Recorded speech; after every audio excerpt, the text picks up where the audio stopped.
And what are you doing currently with your life, and then what are the goals you're focusing on? So unfortunately, much of the world suffered under COVID, and they didn't suffer so much just because of the virus. They suffered from a disease that was worse than the cure that most governments tried to do, and that was government totalitarianism and taking the power away from the people. And as a service member, the military, the US military, tried to mandate and require every service member to take the COVID shot, the COVID vaccine. I chose not to take the COVID shot, and because of that, I was forced out of the military, and I left July of last year.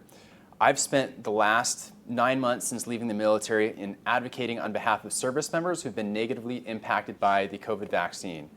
I've gone on interviews, I've written op-eds, I've gone up to Washington, D.C. on multiple occasions to try to advocate for these service members, to try to push for congressmen to do the right thing, to put in laws to help them out, to have hearings to raise awareness on this. And though it's been somewhat successful, just not enough, because service members, they're still being punished for a decision they had to make a few years ago. Wow.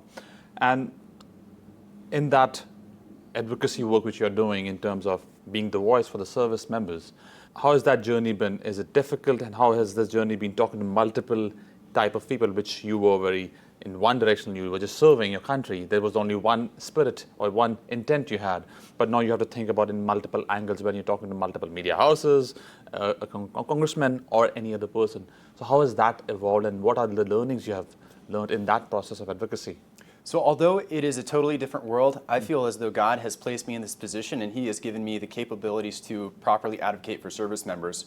One, He gave me the seminary formation and that kind of faith formation to really understand morality, philosophy, ethics. And on the other hand, He's given me the Special Forces Green Beret training. That includes military training, planning. It includes ways of trying to use psychological operations to influence other people.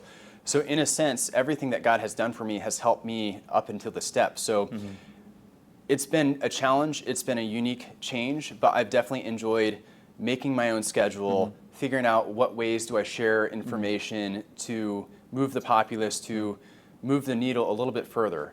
At first, you have to talk about the military vaccine mandate as a readiness issue. After that, you can talk about it being illegal. Then you can talk about people being injured by the supposed COVID vaccine. So it's definitely a challenge. You have to deal with a wide variety of people who have varying intents. However, I think even with politics, you have to just remember, as long as both parties are benefiting from it, you move the ball forward to get whatever answer you both want.